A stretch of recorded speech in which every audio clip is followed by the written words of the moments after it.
It's one thing I really love about the games that Frontier Development makes is that there's a basis in science and in nature. And that comes back in Planet Zoo.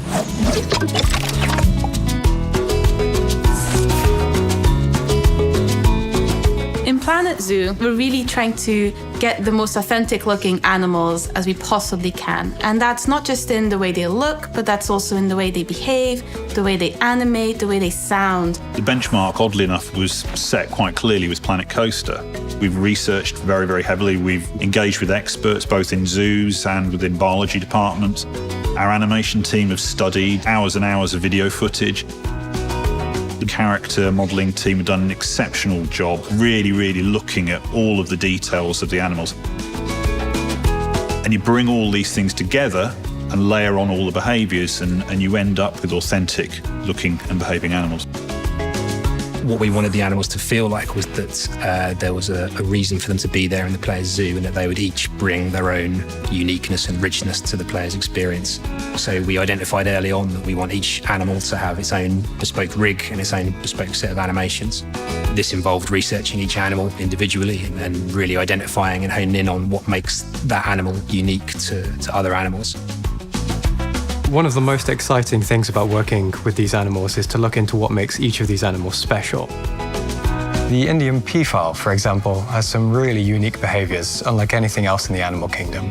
So we will go to the extremes of making sure every feather in the tail of the peacock has its own bone that the animators can use, so everything behaves exactly as you'd expect it to.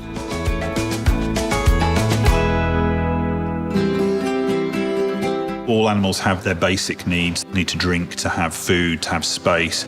Some of them have social requirements, some of them don't. Some of them actually want to very much live a solitary existence. So you've got a number of things that you have to balance from a welfare point of view, which is fairly common to all animals, and some of them are very, very specific. We also set our zoos in various biomes around the planet, and where you build your zoo makes a big difference to the actual welfare of the animals.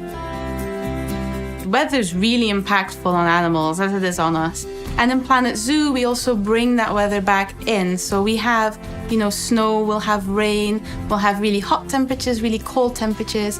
And it's really important for us that the animals also respond to these changes in their environment as they would in real life. Animals will sometimes interact with their surroundings. The African elephant is a great example of when it preens itself, it'll throw a lovely cloud of dust over its head. And we have systems that know what terrain the animal is on. So if it's in water, it'll spray water over its back. If it's in snow, it's going to throw some snow over its head. The animals need to be able to get around their environment in a believable way, and that environment can be anything.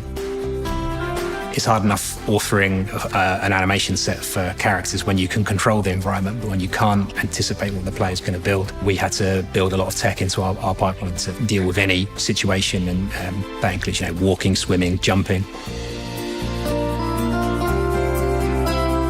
The environments in Planet Zoo are the most detailed we've ever created in the sound department. We have things like specific birds for specific biomes. On the temperate biome, you hear birds you would hear in that environment. When the temperature rises, you hear more crickets.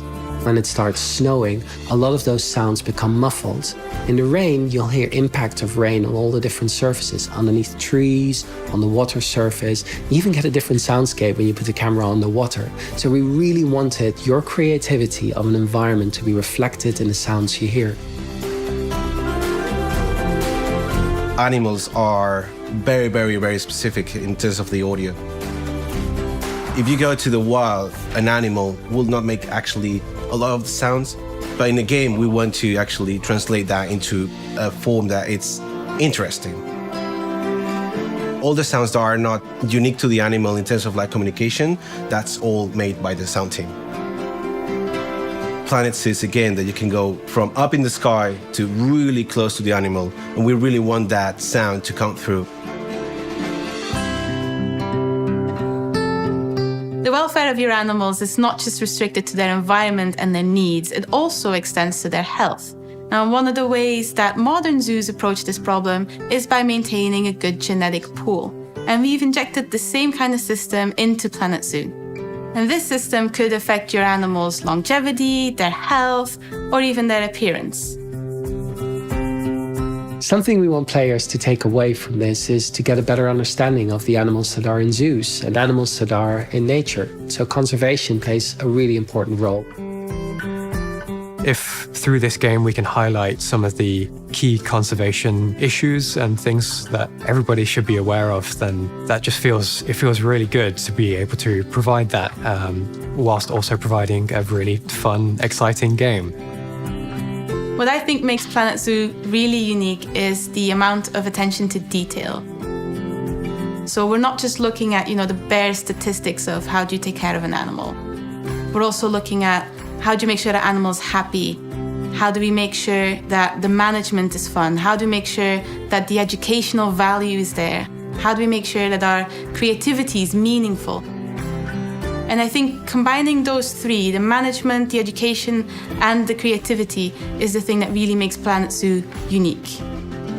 And I hope that that entire journey becomes really meaningful to all the players, so that you're not just looking after some computer-generated images, you're looking after some actual animals that are living and breathing in your own zoo.